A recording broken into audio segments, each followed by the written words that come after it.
and he used it so intelligently that he became the world's leading inventor, although he had but 3 months of schooling.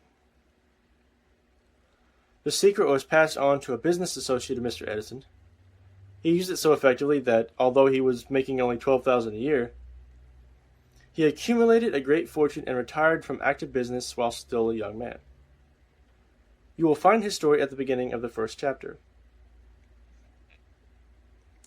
It should convince you that riches are not beyond your reach, that you can still be what you wish to be, that money, fame, recognition, and happiness can be had by all who are ready and determined to have these blessings. How do I know these things? You should have the answer before you finish this book. How many may find it in the very first chapter or on the very last page?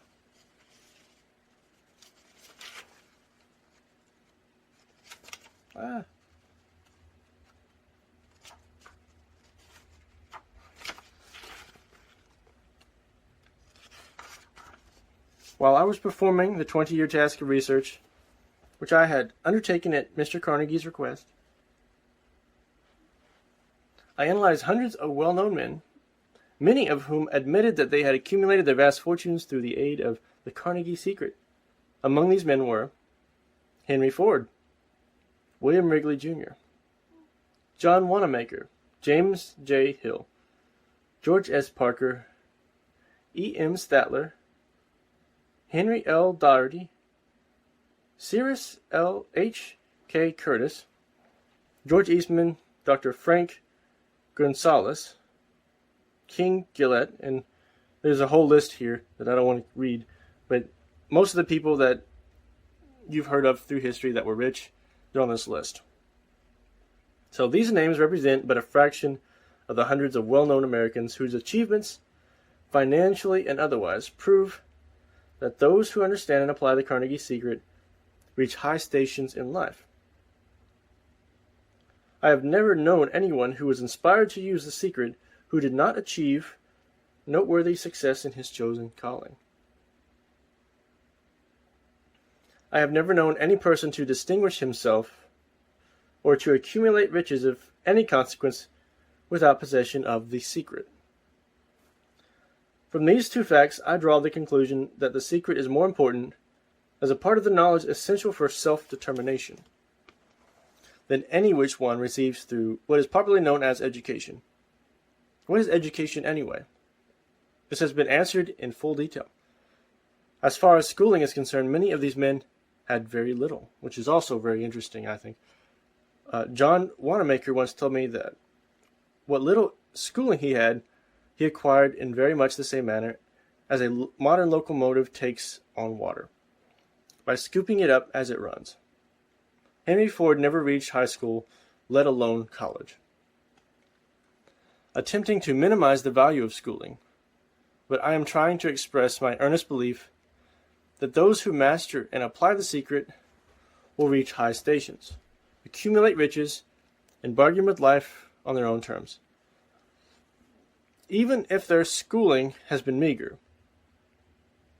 Somewhere as you read, the secret to which I refer will jump from the page and stand boldly before you, if you are ready for it. When it appears, you will recognize it, whether you receive the sign in the first or last chapter. Stop for a moment when it presents itself and turn down a glass, for that occasion will mark the most important turning point in your life.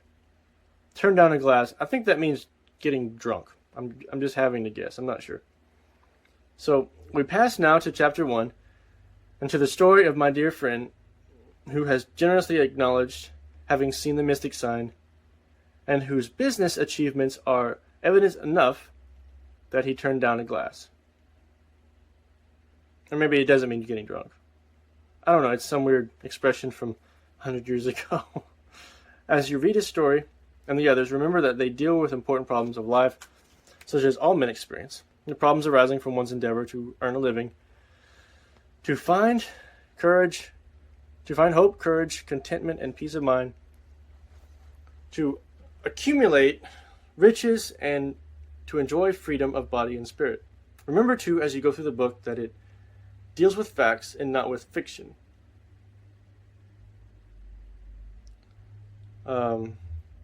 Its purpose being to convey great universal truth through which all who are ready may learn not only what to do, but also how to do it, and receive as well the needed stimulus to make a start.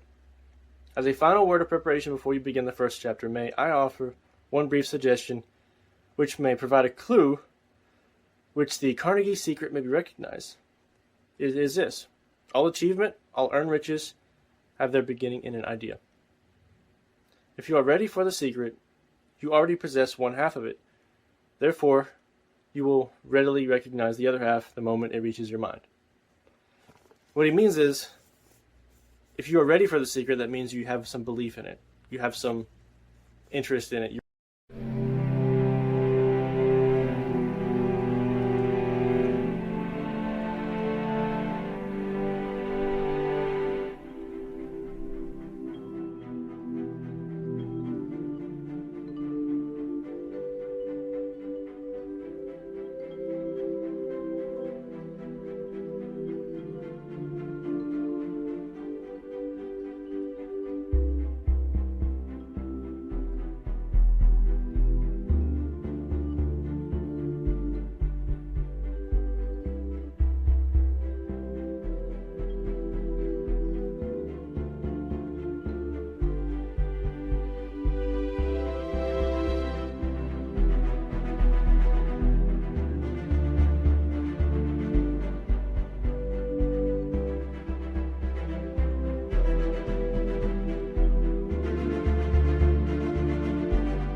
Willing, you're open, you have faith.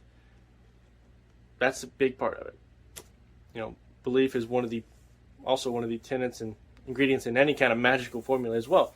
So when it comes to the secret he's talking about here, the law of attraction is probably the best interpretation that you can bring from it. So that's all I want to do right now. I just wanted to read the prologue for this book, which you should buy and read, and hopefully it will give you a lot of insights.